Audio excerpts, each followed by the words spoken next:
Hello once again everyone, and for today, just a brief little vid to tide over, as well as with the Zettel vid coming out this week. I just wanted to kind of go over something that isn't necessarily explicitly talked about a whole lot, which is the idea of your four-ish grips with a halberd or any really cutting polearm. Now this is also true in theory with things like spears, etc., but I find it's best exemplified with something like a halberd or a bill, a field weapon, partisan field weapon that does have some decent cutting potential. So what do I mean by grips? I'm not talking about thumb to thumb or thumb to tip or anything along those lines. What I'm talking about is literally where you put your hands along the haft. So we'll start longest and work our way back shortest. So our first grip is going to be the field grip.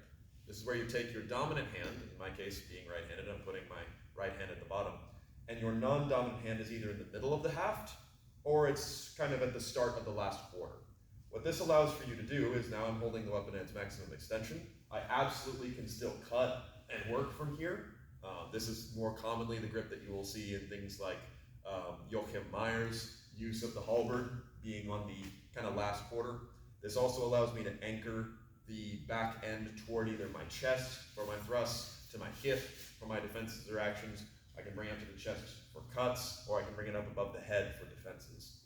This is really the grip that most people are going to take when you give them something like this, and certainly in regards to fighting in field combat, where everything's going to be very simple. This is not a bad way to start.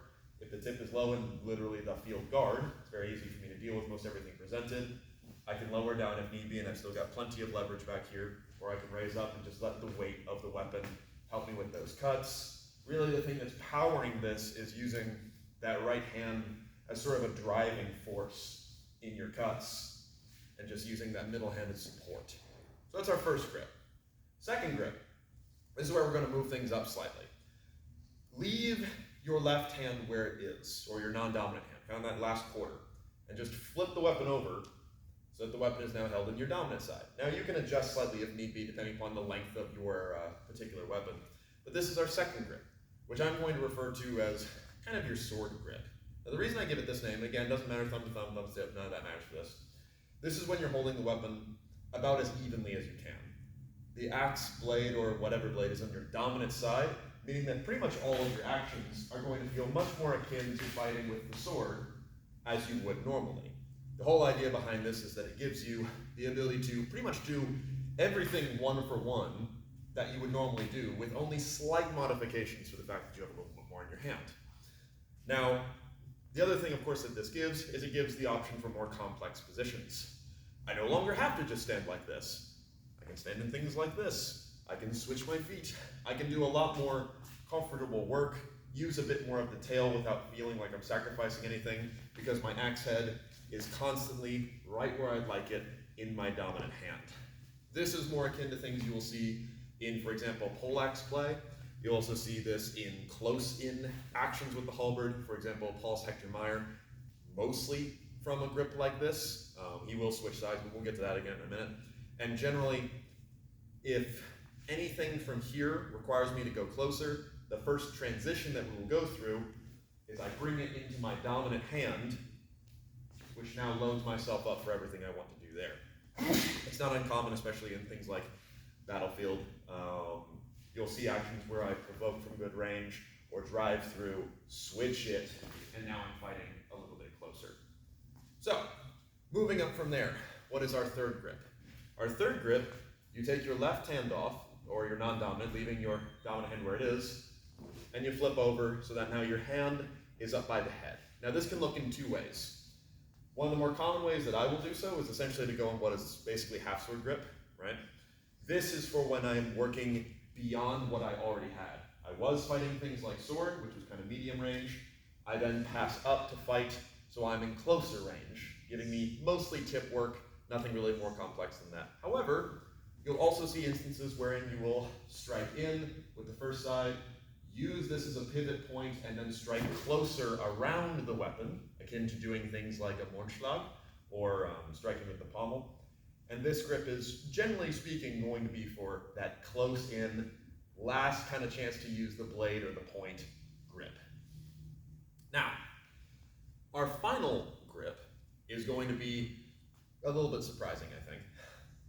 all this is working with the same handedness, right? Right-handed individual, right hand stops at the bottom, left hand starts in the mid, right hand moves up, left hand moves up. Nice and straightforward, my three main grips. Your fourth grip, and kind of the last grip for this little exercise, is switching hands.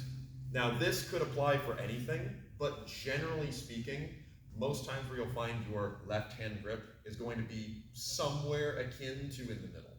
Reason being is that if I am trained as a right-handed individual to fight in the field guard, there's really not much reason for me to change sides. Not that I couldn't, but there's not much reason to. If I'm going to do any sort of grip transition, it's going to be to here, which loads up my dominant side.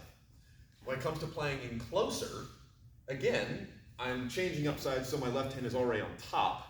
There's no reason to do that from the other way around unless I was already there. Generally speaking, this is going to be situations wherein you are actively choosing to change your sides. So while this is an excellent way to start, loads up my dominant side and things along those lines, there will be instances, for example, in the field guard, where I might choose to shorten myself on purpose, choose to line myself up on my non-dominant side to get certain actions against the field guard. Because, for example, if two right-handed people come up against each other, and one is standing long, that means generally he's going to be left foot forward, left hand out. While I could come up and face him left foot forward, right side loaded, that requires me to be pretty good. He's got the reach advantage. If I instead were to come up left side, now we're going to be working against each other quite evenly, and more binds will be presented. So that is why I count it as the fourth grip, but really it's about the same as the others. So, what can you do to work through these? Pretty straightforward. Just take your normal field guard, move up, move over if you wish, come back, move up again. And you'll notice that my hands are slightly adjusting if need be. It's not going to be ironclad, but just the idea of those little adjustments between the quarters of your axe, and will get you where you want to go. Really, the only things you don't want to end up with is your hands all the way to the tip, unless you are very, very lucky and very, very armored, and your hands all the way at the bottom. Not going to happen. Otherwise, though, just a little bit on the grips with the halberd, because I don't find a lot of people talk about that with its kind of specifics. I find that moving in between these kind of general four positions goes a long way. Otherwise, though, thank you very, very much for watching, and we will go over some other techniques another time.